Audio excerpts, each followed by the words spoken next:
আমি একটু ভিজিটে এসেছি একটু বেরেনয়ের ইউনিভার্সিটিতে, যেটা বেরেনয়ের কলেজ। এখানে ইঞ্জিনিয়ারিং সবাই পড়াশুনো করতে আসে। তো এখানে কি সৌভাগ্য, এখানে এক কাকার থ্রুতে তিনি গার্ডেনিং মালির কাজ করে, এখানে গার্ডেনের সমস্ত দায়িত্ব এবং তানার হেডে গোটা 10 জন কাজ করে।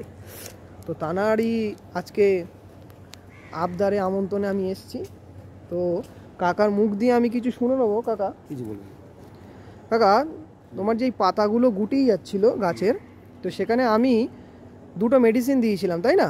তো মেডিসিন দিয়ে গাছের পাতা কি না, গাছের পাতাগুলো এখন ভালো হয়েছে, আগের থেকে অনেক ভালো হয়েছে। এখন এইবারে মানে নতুন করে কিছু যাতে না লাগে সেরকমই। আচ্ছা, আগে গাছের পাতা কি হচ্ছিল বলো তো? পুড়ে যাচ্ছিল, মানে পুরে ছোট পোনা যেন পোকা লেগে কেমন একটা রস খেয়ে যেন সরু ছোট টাইপের হয়ে যাচ্ছিল।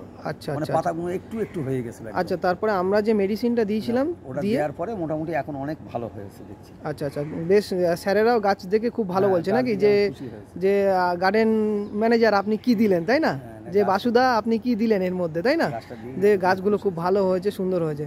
তা এই ঔষধটা দিয়েছিলাম আমি, একটা পেলে বলে একটা ঔষধ দিয়েছিলাম, আর একটা শুট বলে একটা ঔষধ দিয়েছিলাম, তাই না? পেলে আর শুট, তাই না? তো দিয়ে মোটামুটি গাছের মনোরম ভালো হয়েছে, অনেকটা ভালো হয়েছে। আচ্ছা, গাছের পরিস্থিতি অনেক আগের থেকে বেটার ফিরে এসছে, তাই না? খুব ভালো কাজ হয়েছে, তাই তো? হ্যাঁ। তো আজকে এই পর্যন্ত। আগামী কোনো একটা ভিডিও বা আসতে পারলে আমি আবার এই গাছগুলোকে আপনাদের সামনে তুলে ধরবো। যখন ফুল অনবরত আসবে, ফুল ভর্তি হবে, তখন আসবো, এসে আপনাদেরকে আবার পরিদর্শন বা দেখাবো। চলুন, আজকে এই পর্যন্ত ভিডিও, আবার দেখা হচ্ছে অন্য কোনো ভিডিওতে।